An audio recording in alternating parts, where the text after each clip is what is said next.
Amigas e amigos do programa Economia e Desenvolvimento, estamos começando a programação desta semana com o espaço Conversando sobre Contabilidade.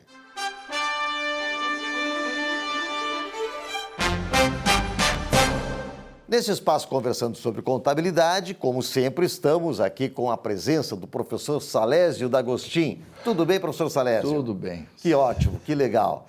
E a vida continua normalmente, com todos os cuidados, né? Com todos os cuidados, exatamente. Olha, professor Salésio, tem uma notícia interessante aqui. As suas palestras estão indo longe, né? Olha, nós estamos, como eu digo, sempre quando somos convidados, nós participamos. Bacana isso, porque tem uma pergunta aqui, professor Salésio, do Rodolfo Souza, de Teresina, do Piauí. O Rodolfo Souza, ele é estudante de contábeis, ele está no 5º semestre, tá? E ele está colocando uma questão assim muito interessante, porque a gente se pergunta, a gente faz coisas, mas a gente se pergunta, mas por que faço isso? O que afinal de contas isso resulta? Como é que eu faço? Enfim, qual é a situação, né? E ele faz uma pergunta assim, diz ele, olha, professor D'Agostin, a tua palestra online durante a primeira jornada acadêmica de Ciências Contábeis foi transmitida em 14 de julho pela Faculdade de Ensino Superior do Piauí, foi bastante elogiada. Tá? Bem. E ele disse assim, eu gostei muito, parabéns. Aí diz ele assim, eu sou professor, eu sou estudante de Ciências Contábeis, estou no 5º semestre, e até hoje tenho uma dúvida. A dúvida é a seguinte, qual é a função do contador? E aí ele faz uma provocação ao senhor. O senhor poderia gravar um vídeo explicando para que serve um contador? É interessante, né? Interessante, sim. O Rodolfo, então vamos tentar gravar esse vídeo, tá? E a tua dúvida não é só tua, é de muitos profissionais, de estudantes, muitos profissionais também têm essa dúvida. Afinal de contas, para que serve um contador? Porque você sabe que o contador é aquele profissional polivalente, faz tudo, não é isso? Ele faz tudo. Então, o que acontece? Então, mas chega um determinado momento que ele pergunta, mas afinal de contas, eu sirvo para quê? Eu vou tentar traçar um paralelo com outras profissões, ok? Para que tu possa entender, porque o contador ele possui uma atividade, uma função principal e depois, em razão desta atividade principal, ele acabou assumindo diversas outras tarefas. Todas elas, claro, está prevista em lei, tá? Então, verifica só. Qual é o campo de trabalho do médico? Você simplesmente vai dizer, o campo de trabalho do médico é a pessoa, o corpo humano. Se perguntar para vocês assim, qual é o campo de trabalho do veterinário? Aí você vai dizer, o campo de trabalho do veterinário são os animais. Cuida-se dos animais para resolver os problemas. Pergunta assim, qual é o campo de trabalho do advogado? Aí você vai dizer, olha, o campo de trabalho do advogado são as leis. Então, verifica que o médico, veterinário e advogado tem um campo de trabalho, por aqueles que nós citamos, que é a pessoa natural, que são os animais ou as leis. O profissional analisa tudo aquilo para verificar qual é o problema, resolvido o problema, não é isso? Ele está cumprindo com a sua obrigação. E, evidentemente, que de acordo com a solução que ele dá ao problema, ele é valorizado. O profissional é valorizado pela solução que ele dá ao problema levantado, ao problema trazido. Então, qual é o campo de trabalho do contador? Então, você, quando está na faculdade, você diz o seguinte, eu estou estudando ciências contábeis, eu estou estudando contabilidade. Se você pegar a definição de contabilidade, você vai dizer, eu estudo patrimônio. Então, qual é a função do contador? Estudar o patrimônio. Aí você diz, mas o que é? Eu estudo o patrimônio, que é uma máquina, uma mercadoria, uma carteira de valores a receber, de valores a pagar? Tudo isso você estuda. Por quê? Porque as pessoas jurídicas têm problemas. E quando surgem os problemas, ela vai procurar o profissional para resolver esse problema. Só porque o patrimônio das pessoas, e aí quando de pessoas jurídicas, e quando se fala pessoa jurídica, eu estou falando de pessoa jurídica de direito público e de direito privado, não é isso? Quando traz um problema, o que é que vai? O empresário vai até o contador, apresenta as demonstrações contábeis, ok? E aqui está o quê? O patrimônio da pessoa jurídica, e aí o contador analisa e constata qual é o problema que tem a pessoa jurídica. Aí o empresário diz, olha, o meu problema é que eu não pago em dia os meus compromissos. Então ele vai examinar, vai verificar o quanto vendeu, quanto tem para receber. Não é isso? A diferença entre o quanto vendeu e o que tem para receber foi o que foi recebido. A divisão entre esses dois elementos é o tempo que ele leva para receber. Ele verifica a carteira de contas a pagar, que é lá dos fornecedores e das mercadorias compradas. Se eu comprei X, tenho para pagar Y, é porque eu estou devendo, eu paguei X. A divisão entre eles é o tempo, ou seja, ele faz toda a análise e diz, olha, você leva X dias para pagar, enquanto leva X dias para receber. Enfim, ele faz a análise e diz, olha, o teu problema é esse. E esse é o campo da auditoria, professor Salésio? Não. Ainda não? Não. Ou seja, o que é que acontece? Então, o contador analisa as demonstrações contábeis para dar solução, para dizer o que deve ser feito, para a pessoa trabalhar com sanidade, para não ter problema de ordem operacional. Esta é a função do contador. Analisa o patrimônio para sugerir ao gestor procedimentos para que ela viva bem. Muito bem. Só porque, o que é que aconteceu? A lei transformou o contador num super profissional. O que é que ela fez? Ela disse, olha, você, como contador, não só vai estudar o patrimônio para resolver os problemas dos teus clientes, você também vai criar este campo de trabalho. Ou seja, é você que vai elaborar as demonstrações contábeis. Então, o contador passou não só fazer a análise, mas ele também passou a criar este corpo. E aí a lei disse, olha aqui, ó, tu vais criar este corpo porque essas demonstrações contábeis não servem só para ti, serve para outros contadores resolver os problemas das empresas, para resolver os problemas dos agentes econômicos e sociais. Então tu vais assumir responsabilidade pela veracidade disso. Então tenha muito cuidado, porque se tu prestar informações inverídicas, você vai assumir responsabilidade por isso. Aí o contador diz, opa, então eu vou criar o meu próprio campo de trabalho, que são as demonstrações contábeis. Muito bem. Aí o que é que acontece? Aí, então ele está criando as demonstrações contábeis para ele e para demais. É por isso que essas demonstrações contábeis têm que ser verdadeiras, não podem ser falsas, não podem ser mentirosas, porque é o campo de estudo. É melhor não ter informações contábeis do que ter alguma coisa que não fala a verdade, porque aí tu não sabe o que está acontecendo com a empresa. Agora, no período de pandemia, muitas empresas resolveram reduzir a sua produção, resolveram reduzir a sua venda, porque chegaram à conclusão que vender menos ganha mais, produzir menos ganha mais, porque o contador tem a análise correspondente. Mas aí o que é que acontece? O contador disse, olha, então não é só as demonstrações contábeis que eu tenho que elaborar. Aí eu disse, bom, mas como eu faço o registro de tudo, aí o que foi que ele fez? Ele assumiu também o departamento pessoal, o departamento fiscal, o departamento tributário. Então ele assumiu isso e começou a prestar conta ao governo. Então verifica, a atividade principal, cria o corpo da pessoa jurídica, como ele faz todos os registros dos atos de gestão, ele também assumiu toda a área fiscal, trabalhista, pessoal e tributária.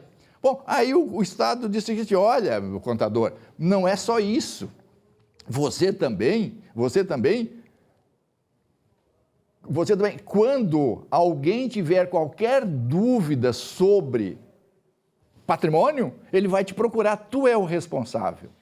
Então, o que aconteceu? Aí o juiz tem problema no patrimônio, chama o contador para fazer uma perícia, verifica que está certo. Perito contábil. Perito contábil. Então, ou seja, quando é tudo que envolve análise das demonstrações contábeis, para verificar se aquilo está certo ou errado, chama o contador. Então, o contador entra com as suas técnicas dizendo o seguinte, olha, a perícia é função do contador, porque responde a questionamento. A auditoria é função do contador, porque revisa o que foi feito para ver se está certo. A apuração de haveres, porque examina o patrimônio para ver se está devendo. Enfim, tudo que envolve análise das demonstrações contábeis é função do contador.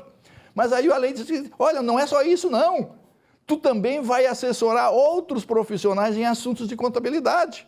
O Conselho Fiscal, o Conselho Consultivo de Empresas, quando envolve o patrimônio, tu também vais fazer esse trabalho. Então, ele passou também a ser consultor nessa área.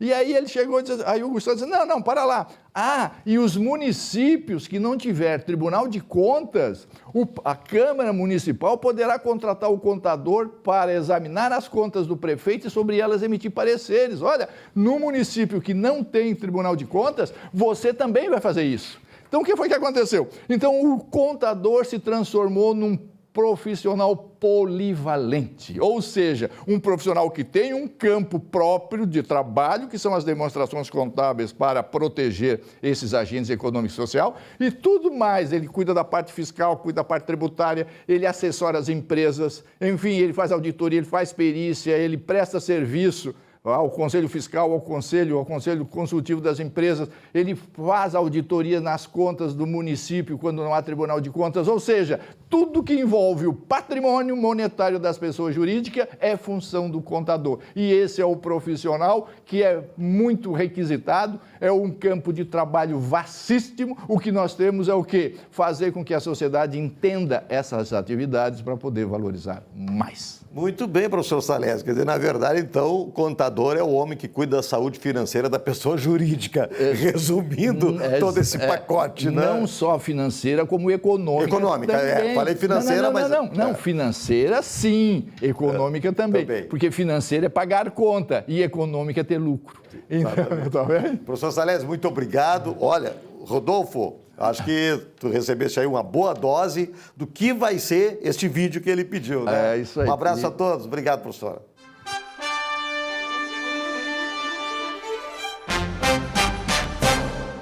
Olá, as democracias não caem pela ação dos generais, mas são deflagradas por governantes escolhidos nas urnas. Assinado Humberto Eco. Nada mais verídico. A civilização ocidental, desde a Grécia Antiga, teve as liberdades individuais como esteio para alcançar a prosperidade. O homem escravo mental torna-se um animal selvagem. A peste do coronavírus tem sido um ensaio perfeito para alertar o mundo sobre o que pode estar atrás de tudo isso, o flagelo de um mundo dominado pelos tiranos de todos os matizes. Pobre civilização, pobres de nós, ainda é tempo de reagir. Boa semana.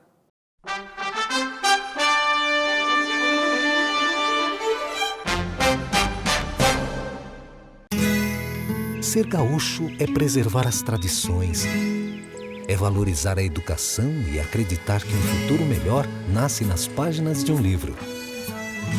É nossa tradição trabalhar duro. Temos orgulho do suor que escorre do rosto. Ele reconforta a alma e sedimenta uma vida digna. É nossa tradição valorizar o passado para desenvolver o futuro. CMPC Celulose Rio Grandense. Desenvolvimento é a nossa tradição.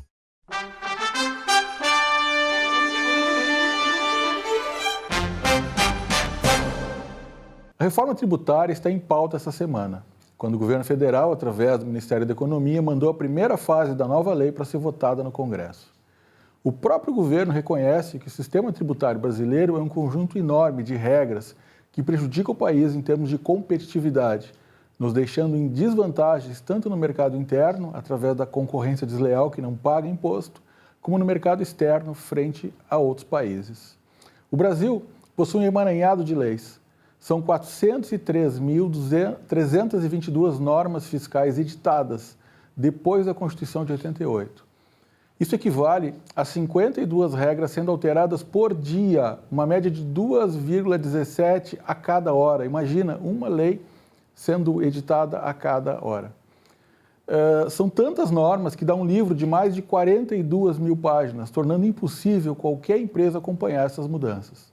A primeira fase da reforma trata da criação do IVA federal, que é o Imposto sobre Valor Agregado. É o fim do PIS/COFINS, onde acabam os tributos diferenciados para vários setores e mais de umas centenas de regimes especiais. Muita coisa está para acontecer, mas não sejamos ingênuos. A mesma facilidade que o governo federal quer para que as empresas melhorem a competitividade, também irá facilitar e muito a fiscalização da Receita Federal. A cultura da sonegação de impostos no Brasil começa a contar os seus dias. Uma boa semana a todos.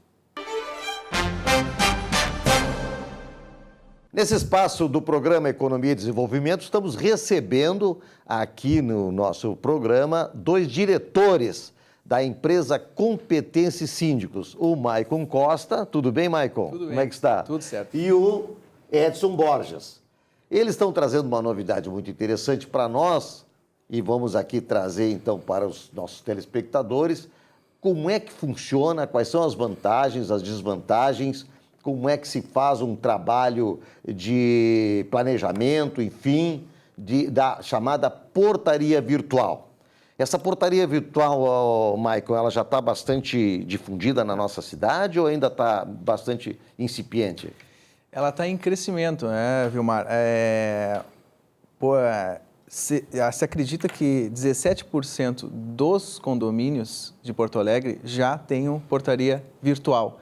65% presencial e 18% não tem nenhuma das duas, né? Aí é só o porteiro eletrônico ali? É, só o com porteiro botãozinho. eletrônico. Por quê? Porque às vezes o condomínio é bem pequeno, a demanda de entrada e saída é baixa, né? As encomendas também, ou o condomínio não tem estrutura para ter uma portaria virtual.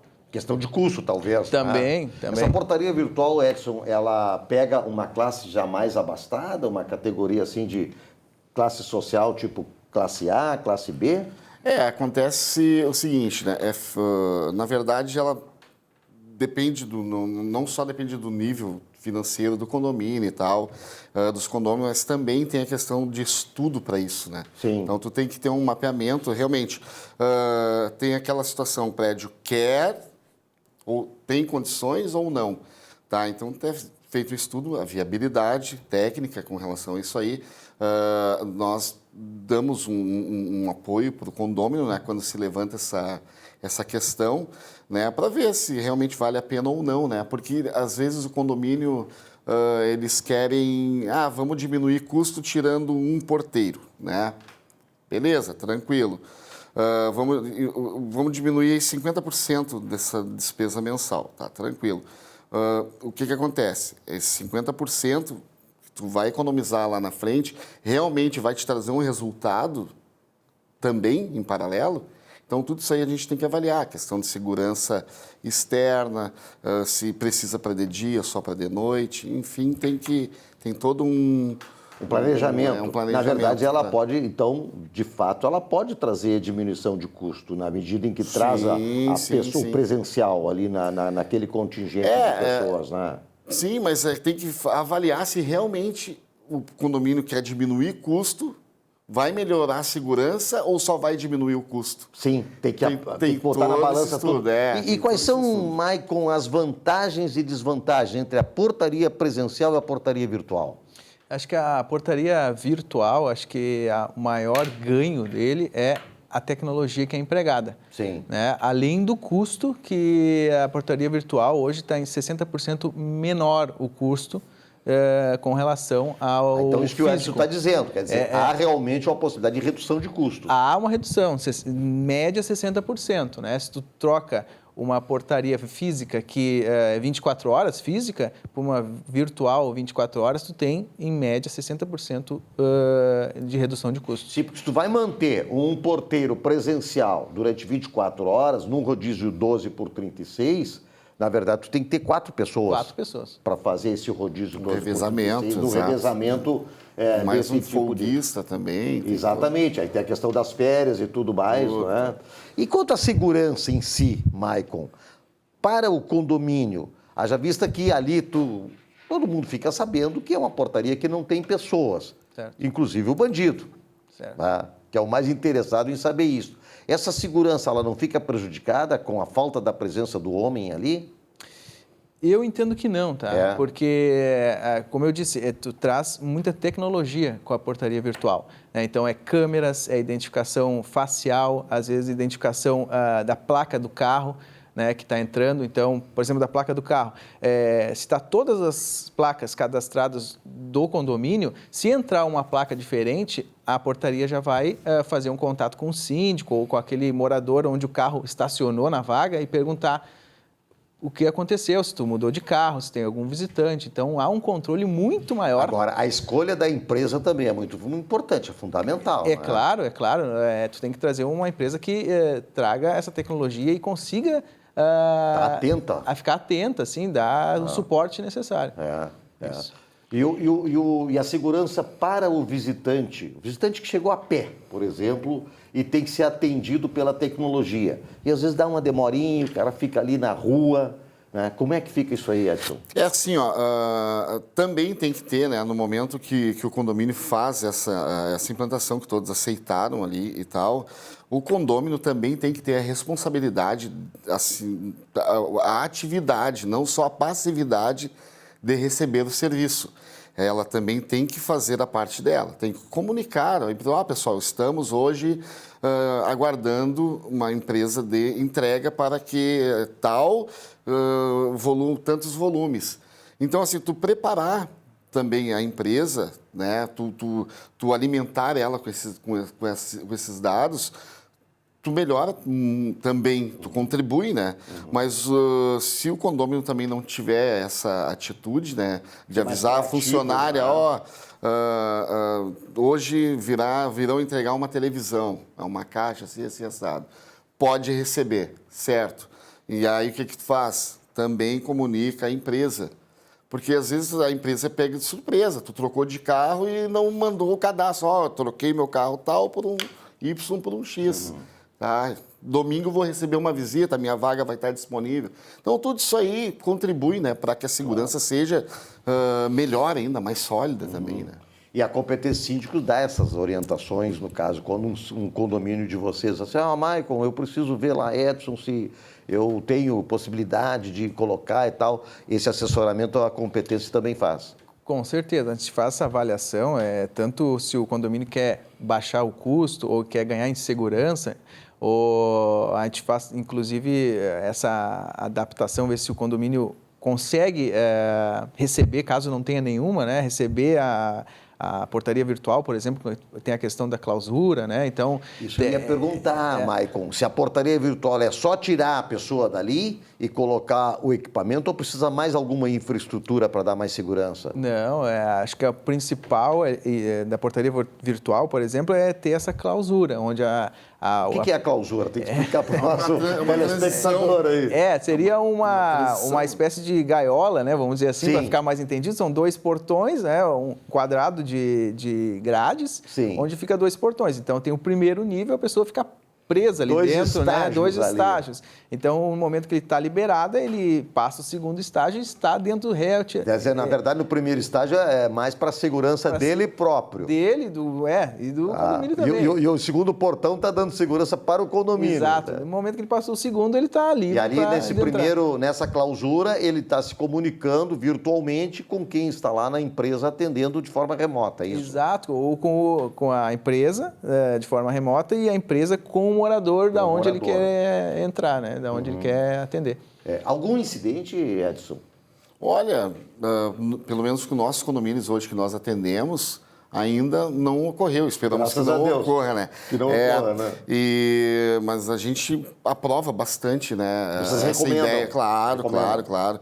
Até porque as empresas hoje que estão no mercado, elas fazem, né? Ali tem a clausura ali, que o condomínio tem que se comprometer a fazer também para compor, né, todo o conjunto, e tem um processo de transição, né, que as próprias empresas, muitas delas, colocam um profissional físico ali até que se dê por completo ali. E quando faz a transição, há resistência dos moradores? Poxa, eu quero ver, tipo assim, né? Eu quero ir no banco porque eu tenho que ser atendido por uma pessoa, não quero entrar no digital. Tem esse tipo de resistência? Tem, né? Acho que a principal problema, barreira, né, de trocar de física para virtual é a resistência que os moradores têm. De passar no hall de entrada e dar um bom dia, de receber o jornal na mão, né? Esse tipo de coisa é o principal motivo da resistência e da troca de uma para outra, com certeza. Interessante. Sim. Depois se acostumam e aí fica tudo bem. Depois fica tudo bem, porque tem a tecnologia, tem a tag, às vezes tem senha, e na portaria física às vezes não tem. O porteiro vai lá, abre, fecha o portão, né? Está sempre ali para auxiliar. Né? Ajuda a pegar a sacolinha da... E também, ajuda, né? Pega na mão. No Rio Grande do Sul, né? O pessoal é muito bairrista, todo mundo quer ver alguém, quer ser atendido por alguém e tal. Então, claro, tem uma relutância inicial para alguns mais tradicionais, mas depois vai se adaptando. E a competência síndico vai bem? Vai bem. A gente tinha uma perspectiva de crescimento nesse ano. Claro que com a pandemia deu uma travada. Muitas assembleias ainda estão retraídas, né? E, então, acreditamos que por final do ano, para o ano que vem, a gente consiga voltar a um crescimento bom. Sim, mas não regrediu, né? Não. Isso é importante, né? Não, regrediu. Estamos ainda. Uma outra informação é que o Rio Grande do Sul, ele é o terceiro maior polo de empresas de portaria virtual no Brasil, né? Lógico que eu falei no Rio Grande do Sul. Então, 9,2% das empresas do Brasil estão no Rio Grande do Sul. Olha só. Então, é bem interessante. Olha, vamos prometer ao nosso telespectador que uma hora dessa vamos trazer uma dessas empresas para conversar mais sobre o trabalho deles, né? Exato. É importante, né, Edson? Sim. Mensagem claro. final, Edson, aqui para o nosso programa, para o nosso telespectador.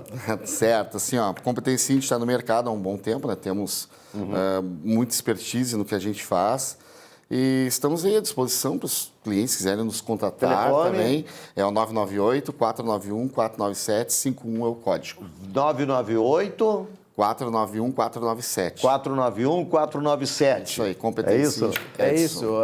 Ou então 99351-5663. Vamos lá, 991... 99371-5663. Esse é o outro telefone. Mas só para fechar todo esse assunto de física e virtual, acho que, apesar da escolha, se é física ou virtual, acho que o comprometimento dos moradores com a segurança é o mais importante. Sim, tem que colaborar. Não adianta ter o porteiro ali ou ter diversas câmeras se não sair do portão da garagem e não fechar, né? Se deixar qualquer pessoa entrar sem chamar na virtual, né? Então, acho que o comprometimento é a principal segurança, além da escolha. Muito bem. Fica o recado aqui da Competência Síndico que a portaria não funciona sozinha, ela funciona com interação com os condôminos, para que o resultado seja realmente eficiente, eficaz no que diz respeito à segurança, né, Edson? Obrigado pela atenção de todos, obrigado, Edson, obrigado, Michael, tá? E retornem aqui trazendo mais informações. Certo.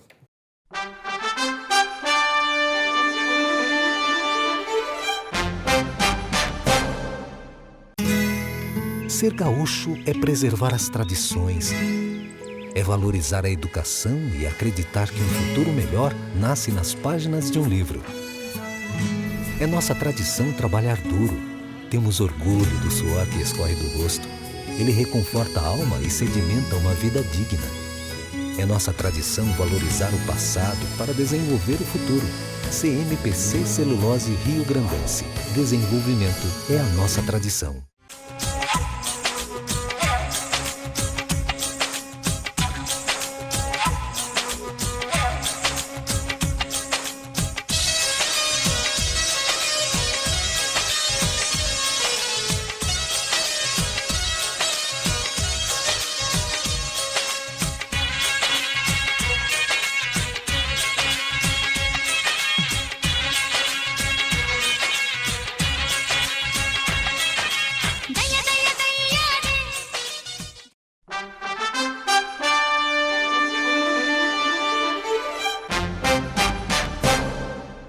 Só leva multa, só é punido quem tem CNPJ e endereço certo. É público que sou contrário ao formato de isolamento determinado para Porto Alegre. E agora mais ainda. Na sombra da proibição de lojistas, prestadores de serviço, trabalhadores, ambulantes legalizados e licenciados poderem trabalhar lícita e corretamente, surgiu um novo mercado paralelo, aparentemente protegido pelo Executivo. São os ambulantes ilegais, sim, eu disse ilegais, aqueles que vendem contrabando, pirataria, falsificações, que vão desde carregador de celular que explode, já que entregam na ponta uma voltagem muito superior à indicada, baterias com porcas, pedaço de ferro dentro para fazer peso e parecer mais robusta, cigarro, óculos de grau e de sombra, sem esquecer das frutas e legumes expostas no chão, onde o rato faz xixi e cocô. Toda essa irregularidade pode ser vista da janela da sala do prefeito. Nenhum desses é licenciado, nenhum desses é fiscalizado. Poucos usam máscaras, álcool em gel, nem pensar. Como disse antes, É só fiscalizado quem tem CNPJ e tem endereço e paga imposto. E você, porto-alegrense, empreendedor, trabalhador, cidadão do bem, como é que tu sai dessa? Esses camelôs ilegais nunca venderam tanto como agora. Conversei com alguns fiscais da antiga SMIC, que foi toda fatiada, e esses estão envergonhados por não terem a liberdade de trabalhar como antes faziam. É uma pena que a inércia dos gestores traga mais esta penalidade para a população. Esse comércio ilícito mantém um grande público presente nas ruas, aglomerado e, com certeza, colaborando para a manutenção da bandeira vermelha, quem sabe até empurrando para a preta. Mais uma vez, cadê o poder público? Devo estar sonhando que resolveu o problema da cidade usando os 4 milhões da saúde que foi usado em publicidade. Acorda, minha gente. Se não berrar alto agora, não poderá estar vivo ali adiante. Abre o olho. Muito bem, estamos aqui com o nosso Economia e Desenvolvimento para a Coperpua, crédito cooperativo para municipários, a sede própria da Coperpua ali na Alberto Bins, 325, nono andar. Telefone aí para você conferir, 3284-2600. A IES Manutenção Predial executa serviços preventivos, corretivos e de emergência em prédios residenciais e comerciais com fornecimento e instalação de equipamentos em geral. Faça o contato e o contrato com a IES Manutenção Predial, 3276-3945. Nardon Inácio, auditores e consultores, quase 60 anos, chegando aos 60 anos de geração de resultados e credibilidade para seus clientes. Vilmar Govinatsky, meu amigo, estamos hoje recebendo duas ilustres figuras. Uma já, nosso parceiro aqui, né? Dr. Marcos Ferreira. Dr. Marcos Ferreira, prazer em tê-lo aqui. Uma satisfação enorme, Silvio, estar aqui de novo no nosso programa Economia e Desenvolvimento, junto ao nosso querido Vilmar Govinatsky, e agora recebendo a doutora Alessandra Badejo, que é uma farmacêutica, né, muito especializada, inclusive, com pesquisas na área de nanotecnologia. A doutora Alessandra tem uma farmácia também empresária, né, tem uma farmácia de manipulação, a farmácia Reativo, que é uma farmácia, realmente, eu já usei o serviço, é uma farmácia muito boa, com excelente qualidade dos seus produtos. E a doutora Alessandra vem hoje conversar conosco um pouquinho mais sobre, inclusive, o papel das farmácias de manipulação dentro desse esforço de combate ao coronavírus, né, Silvio? Depois o Vilmar vai nos colocar, inclusive, uma das notícias referentes a essa questão que recentemente foi veiculada nos jornais sobre, inclusive, prefeituras contratando farmácias, né, de manipulação. Mas, doutora Alessandra, é um privilégio lhe ter aqui hoje no nosso programa. Seja bem-vinda. Muito obrigada, prazer em conhecê-los, doutor Marcos, já meu amigo de longa data. Muito obrigada, um prazer estar aqui e trazer um pouco de informação e conhecimento e calma para as pessoas, né? Porque eu acho que é isso que a gente... Isso que é muito importante, trazer uma coisa mais pacífica, né? Diminuir a tensão das pessoas. Né? E aí, qual é o papel das farmácias de manipulação? Então, hoje eu trabalho com uma linha bem natural, bem voltada para essa parte que eu julgo uma muito importante que aconteceu e que veio à tona com essa pandemia, que é a gente cuidar da saúde, né? As pessoas acabam vivendo a vida, é muito estresse, é muita correria, é muito trabalho, é o dia a dia, e as pessoas acabam pensando na saúde quando adoecem, quando o problema já aconteceu. Eu acho que essa pandemia tem isso de bom, que fez todo mundo se conscientizar e valorizar o hábito diário, é de vida, é rotineiro, é todos os dias. Tem que caminhar, tem que pegar sol, tem que ter vitamina D, está mais do que comprovado quanto a vitamina D ajuda, né, na imunidade. E então isso que eu acho mais importante que a farmácia de manipulação tem para atender a população com esses princípios ativos naturais. E a farmácia de manipulação hoje ela tem uma capilaridade em todo o estado, em tudo que é lugar tem farmácia? Todos. Isso é importante, né? O acesso também, a gente sabe que as ações preventivas são cruciais também no sentido da manutenção do status de saúde e o reforço também da imunidade. A gente sabe, né, que a vitamina D tem esse papel também, faz parte, inclusive, dos protocolos, né, de tratamento precoce da questão dos pacientes com sintomas de Covid, né, e que tem sido defendido, inclusive, por convênios de saúde, né, a Unimed é um deles, né, tem um protocolo específico.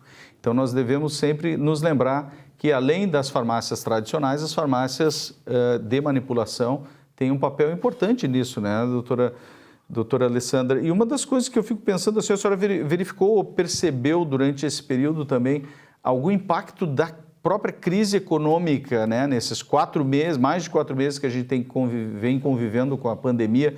Isso tem refletido também no seu negócio lá? Como é que tem sido? Tem, a gente tem percebido, a farmácia fica ali na Padre Chagas, no bairro Moinhos de Vento, que é um bairro, né, muito nobre da cidade, e é muito triste a gente acompanhar diariamente lojas fechando, bares fechando, restaurantes.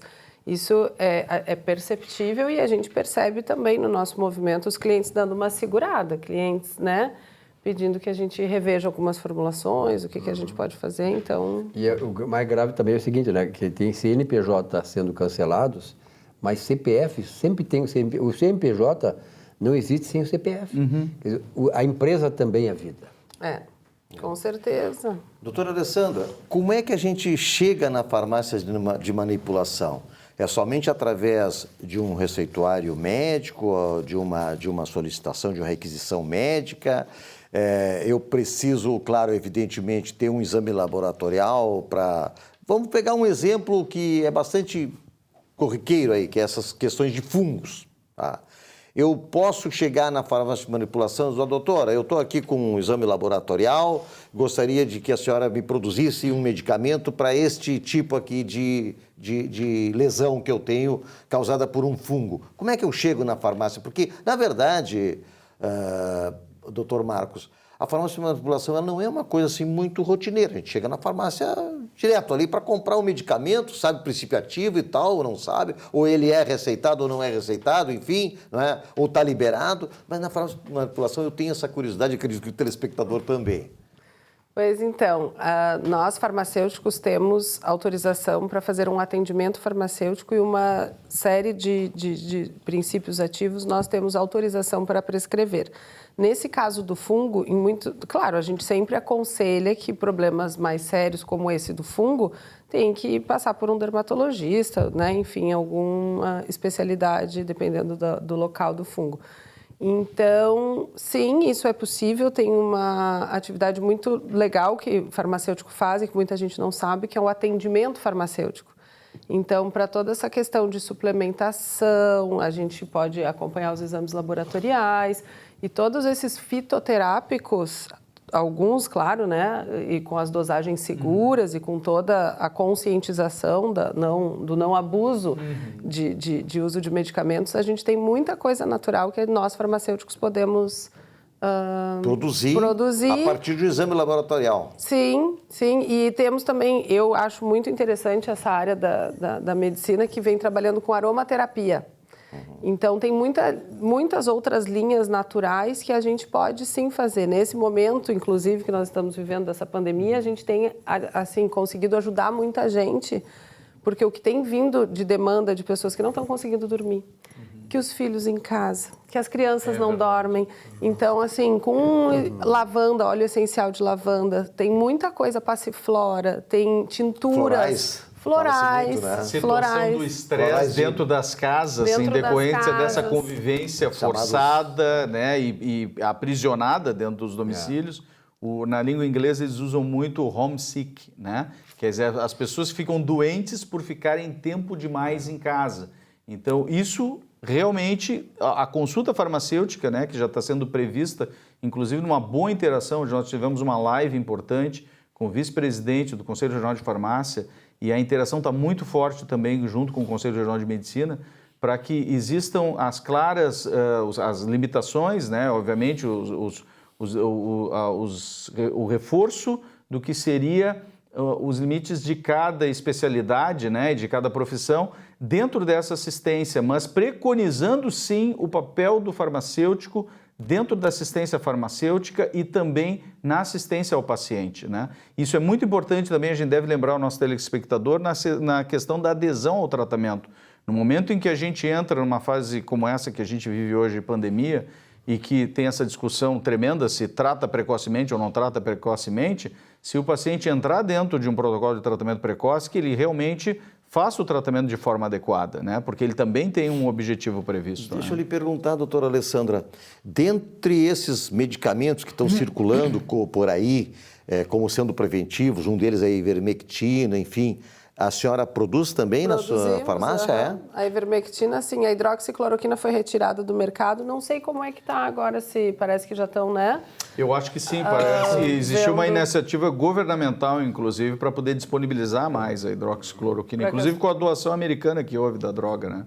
Para que pudesse ficar mais disponível aqui no mercado brasileiro. Então é uma situação interessante, porque a gente tem à disposição um canal de atendimento que muitas vezes não se usa porque não se conhece. Não se conhece. Outro dia nós tivemos aqui, o doutor Marcos trouxe o doutor do Conselho Regional de Farmácias. Exatamente. Foi o diretor de Relações Internacionais Institucionais, o Everton. E veio nos colocar várias dessas questões. Inclusive também, uma questão que ele colocou muito interessante, que é aquela volta do atendimento ao paciente dentro da farmácia, que a gente tem saudade daquilo, porque a gente ia lá com a Bezentacil, com um Plasil, tem que tomar uma injeção, não tem quem aplique a injeção. Ia lá na farmácia, a farmácia aplicava, né? Então essas questões da farmácia são um atendimento de apoio fantástico para a família toda. Né? Crucial. Quando a gente pensa também, ainda dentro dessa questão da polêmica, a dificuldade que as pessoas estão tendo de acessar esses medicamentos, né?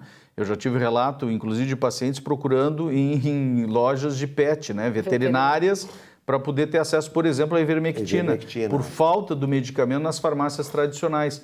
E tivemos a grata solução aqui, que a doutora Alessandra nos trouxe, que, de fato, farmácias de manipulação estão produzindo o medicamento, disponibilizando para a população, e a farmácia reativa é uma delas, né? Que se junta nesse esforço de tratamento, ou de busca, inclusive, de uma das abordagens que também tem sido preconizadas no sentido de profilaxia, né, da própria Covid-19. Que é coisa muito importante. Agora vamos fazer um rápido intervalo, doutor Marcos, e voltamos a tratar desse assunto, que é um dos esteios, né, que está hoje nos apoiando para que possamos passar essa situação toda grave que abala o mundo todo, e principalmente nós aqui, muito mais ainda pela falta de sensibilidade e gerenciamento governamental.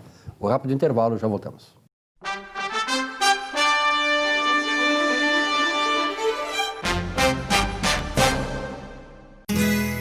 Ser gaúcho é preservar as tradições, é valorizar a educação e acreditar que um futuro melhor nasce nas páginas de um livro. É nossa tradição trabalhar duro. Temos orgulho do suor que escorre do rosto. Ele reconforta a alma e sedimenta uma vida digna. É nossa tradição valorizar o passado para desenvolver o futuro. CMPC Celulose Rio Grandense. Desenvolvimento é a nossa tradição.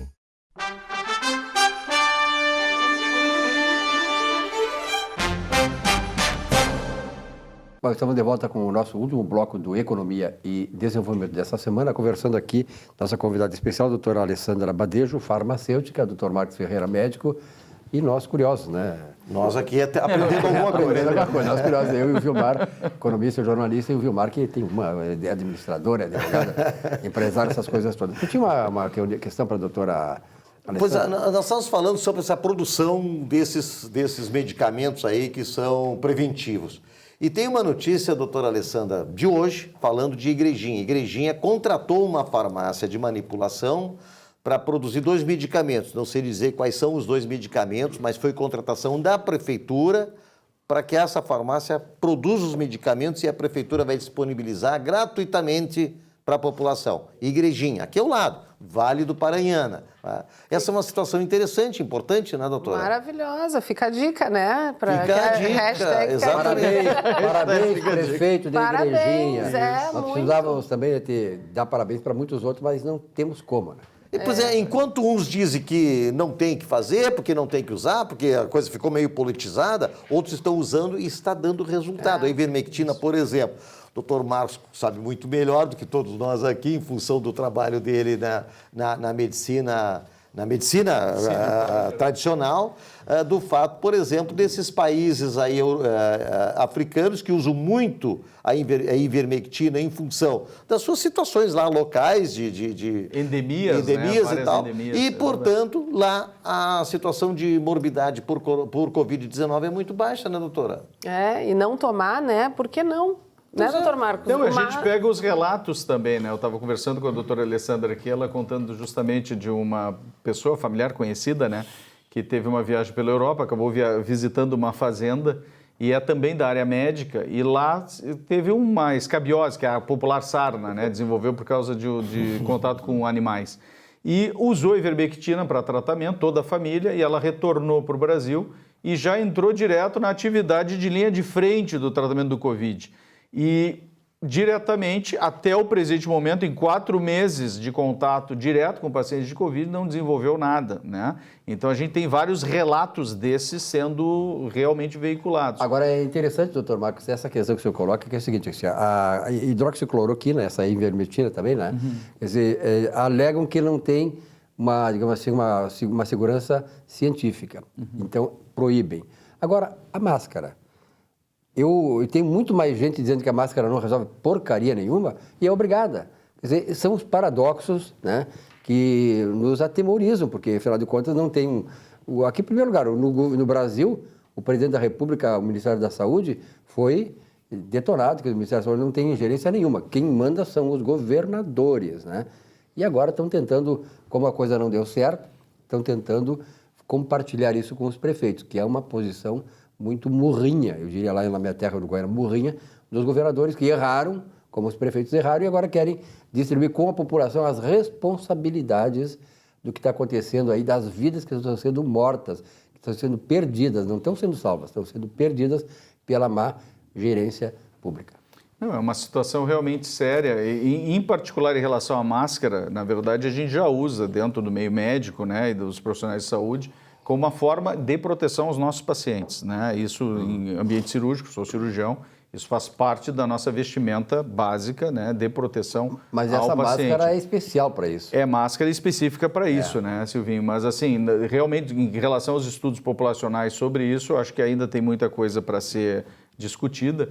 A gente sabe também dos relatos em Hong Kong, né, que é uma cidade com uma densidade populacional realmente absurda, e que já tem por hábito a utilização de máscara e teve índices realmente baixos da contaminação com Covid, inclusive das formas mais graves. Mas isso, pelo menos durante um espaço de tempo aí nos últimos meses, parece que agora houve um repico da doença, né, o que é chamada segunda onda lá, não sei como é que estariam os dados hoje relacionados a Hong Kong, que é uma cidade que habitualmente a população usa máscara, né? E até porque a gente já vê isso no Oriente, né? Os orientais têm esse hábito, né? Quando eles viajam para outros países e tudo mais, de fazer o uso. Mas é uma questão que tem que ser discutida como todas as outras também, né? Em nenhum momento aqui a gente vem trazer uma posição taxativa e definitiva, mas o objetivo é levantar a discussão para que a gente possa também, em cima dessa discussão e de exemplos e de fatos, né? Eu propriamente, todo mundo sabe, né? Me contaminei com Covid no atendimento hospitalar de linha de frente, e fiz o uso de todo o aparato de medicações disponíveis para o tratamento precoce da doença. Ainda assim, desenvolvi algumas lesões pulmonares sem sintoma algum de tosse, né? Nenhuma manifestação que não fosse radiológica das lesões, isso já comprometendo 1/3 do pulmão. Então, eu acredito, sim, que a medicação pode ter me ajudado no sentido de evitar o agravamento da doença. Mas isso é a minha opinião pessoal em relação ao meu caso. E esse é um direito que eu tenho como cidadão, né? Mais do que como médico. Agora, acho que a população tem que receber mais informações e, principalmente, tem que poder participar do seu processo de decisão, né? Nos Estados Unidos se usa muito uma coisa chamada, Silvio, Shared Decision Making Process, traduzindo para o português, o processo de tomada de decisão compartilhada entre o paciente e o médico. Na medida em que a gente tem a interferência do Estado nessa ação, né, impedindo que o paciente possa tomar a decisão junto com o profissional de saúde, ele está cerceando um direito do cidadão. E isso a gente tem que pontuar dentro das nossas conversas, né? Até que ponto vai o direito do Estado de cercear a liberdade do cidadão, inclusive de ter opinião ou participar dentro do processo de escolha do seu tratamento, dentre as opções disponíveis. O que mais chama atenção é a questão da interferência na questão da relação do médico com o paciente, né? Exato, que é o mais sério, com viés político. Com viés claramente político. Claramente político. Doutora Alessandra, dentro desse quadro de problemas que ocorrem naturalmente todos os anos aqui na nossa região de inverno, O que a senhora produz assim para gripes, para resfriados, para dor de garganta, laringite, faringite, etc, etc? E como é que está a questão da nanotecnologia dentro de tudo isso, né? Eu tinha que lhe perguntar sobre isso. É só isso. É só isso, né? Nanotecnologia. Eu nem faço ideia do que é isso aí. Vamos lá, então, já explico. Vamos por ordem. O que a gente tem, eu gosto muito de uma substância que é muito usada na Europa, é equinácea. É um fitoterápico que ele ajuda o nosso organismo a se recuperar de gripes e a aumentar a imunidade. Então, essa equinácea é uma coisa que eu sempre dei para minha família. Chegou perto do inverno, começou a dar essa baixada de temperatura, eu dou equinácea para todo mundo. Dose 400 de manhã? miligramas, 400 miligramas por dia. E aí, caso comece a sentir sintoma de gripe, daí eu mando tomar 2 por dia. Toma 800 miligramas. Fantástico. Coisa muito boa. Comparado com própolis também, que é algo que o pessoal coloca muito aí fora, né? O que a senhora diria nesse sentido, doutora? Vamos fazer um combo. Eu tenho um combo. Eu tenho um combo da imunidade. Própolis, vitamina C, o vitamina D zinco, também, a doutora? vitamina D. Perfeito. Então, não, é isso que eu estou dizendo, que essa pandemia veio para que a gente acorde e mude a nossa forma de cuidar da nossa saúde, porque a vida está muito corrida e o próprio estresse baixa a imunidade. Então, isso eu também acho que é nossa tarefa, isso eu tenho feito bastante na farmácia, de acalmar a população, calma, né? Tem tratamento, não é esse pavor que vai todo mundo morrer, porque as pessoas ficam muito Essa tomadas. disseminação do pânico que foi brava. Mas é que, na verdade, hoje, com essa disseminação do pânico, né, Silvinho, tu vê o diagnóstico, né, Covid detectado no teu sangue não, na coleta, né, do PCR, que é feita na mucosa da orofaringe, tu fica apavorado. A primeira coisa que tu imagina é, posso evoluir para uma situação de UTI e posso morrer. Como é que fica a minha família? Então, tu sai em busca de todos os recursos necessários ou disponíveis para poder fazer alguma coisa. Né? Por exemplo, a gripe espanhola, que aconteceu em 1918, ela matou em Porto Alegre 10.700 pessoas. 10.700 pessoas. Impressionante. A população de Porto Alegre era de 192 mil pessoas. Sim. No Rio Grande do Sul, mataram 20.800 pessoas, uma população de 2 milhões e 100 mil pessoas. Ou seja, o Rio Grande do Sul hoje tem 1.000 e poucos mortos, não é isso? A gripe espanhola matou 20 mil e poucos. Porto Alegre tem 13.400 aí. Essa outra gripe lá em 18 matou 10.700. Um dado interessante, a doutora tem que falar sobre nanotecnologia, Claro. mas só para colocar. A Secretaria Municipal da Saúde divulgou que de 13 de março a 26, 27 de junho do ano passado, comparativamente a este ano, o ano passado morreu mais gente do que deste ano, com Covid e tudo. Impressionante. Morreram menos pessoas esse ano, na ordem de mais ou menos 8% a menos com Covid. É um dado curioso, né, para a gente discutir também, né? Mas, doutor Marcos, a sua pergunta está de pé ainda. Nanotecnologia, o que é isso? É a minha paixão. Na verdade, nano é uma escala de medida, né? É 1 bilionésimo de metro. A gente pega 1 metro e dividir por 1 bilhão de vezes. E o que a gente consegue fazer é nano-encapsular os fármacos. Alguns ativos a gente consegue nano-encapsular, colocar ele dentro de uma estrutura submicrométrica, na qual a gente tem um invólucro, que normalmente é feito por polímeros. E o que se tem hoje é que a gente consegue inserir marcadores fluorescentes. Então, isso me dá uma... É claro, é uma ciência... Isso é o equipamento que faz, doutora? Isso Como é que faz esse trabalho? É um equipamento que especial. faz, uma formulação, são anos de pesquisa para chegar numa formulação que seja estável, que não... né? Porque essa nano tem que ficar estruturada, a gente tem que garantir que ela entre no nosso organismo. Então, com a nossa possibilidade de manipulação dessa estrutura, a gente consegue vetorizar os fármacos, que o Dr. Marcos deve saber bem, que um tarugo desse tamanho de Tilenol, a gente não aproveita tudo aquilo dali, né? Enfim, então a gente consegue vetorizar e fazer com que os fármacos vão direto para o seu lugar de ação, para os seus receptores. Então, isso seria... Eu fico pensando, por que a gente não torna esse vírus... Não faz uma nanocápsula que encapsule esse vírus, que goste dele e... Sim, algumas coisas que têm sido discutidas até nessas questões da produção industrial de tecidos antivirais, né? Isso é impressionante. Eu estava ouvindo uma reportagem recente falando sobre banhos com sais de prata, alguma coisa que eles põem no tecido e que teriam a propriedade antiviral, né, desenvolvidas a partir disso aí. E é um trabalho nanotecnológico, né? É verdade, é isso aí. Então, estamos ainda no aguardo para... Mas vai chegar nisso aí, eu acho, né? Que a evolução é tão grande, e principalmente nessa área médica, né? De ciência médica, A né? pesquisa continua, né? E sempre os momentos de crise em nível mundial são momentos disruptivos.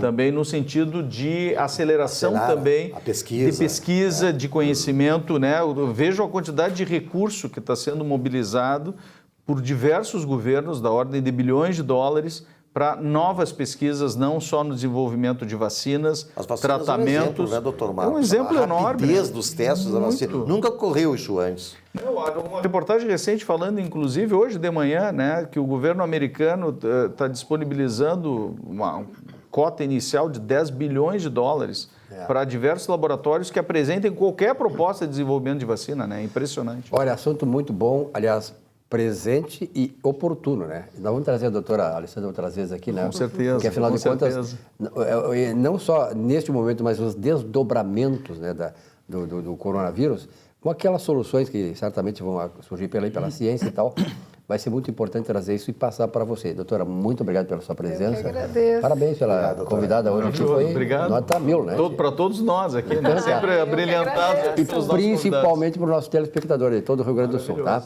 Muito obrigado, doutora. Então, nós agradecemos a sua audiência. Muito obrigado pela audiência aqui no nosso Economia e Desenvolvimento, há 20 anos no ar. Uma boa semana. Na semana que vem, um novo encontro com vocês. Até lá.